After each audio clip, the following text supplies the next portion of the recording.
Well, you can feel it. It's a palpable feeling of excitement, of anticipation ahead of the conclave to elect the next pope. And take a look, adding to all of that excitement, this morning crews put the huge red curtains on the doors on the front of St. Peter's Basilica, the second level there.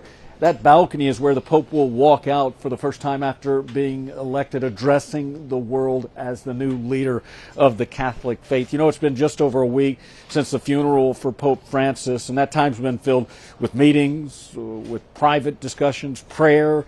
133 Catholic cardinals, a vast majority of those, 80%, appointed by Francis. They're going to come together behind the locked doors of the Sistine Chapel Wednesday to elect the new Pope here. If there's any tug of war, if there's any sticking point when it comes to the conclave behind the locked doors of that chapel, it will be over whether the church continues to follow the path established by Pope Francis, or if the conservative faction of the Catholic faith brings the church back toward a more traditional following of the ancient laws of the church. And so it'll be interesting to see how all of that plays out. What we do know is that we won't know who that leader is. It's a very private process. We won't know until we see white smoke from the Sistine Chapel announcing that there has been a decision.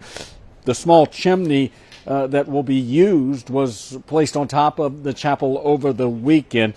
Of course, again, that smoke will tell us who the new pope is, and it's an ominous task that these cardinals have, choosing someone from within their ranks to lead what is the largest Christian denomination in the world with more than 1.4 billion members. That's the latest from here at the Vatican. I'm Jay Gray, NBC News.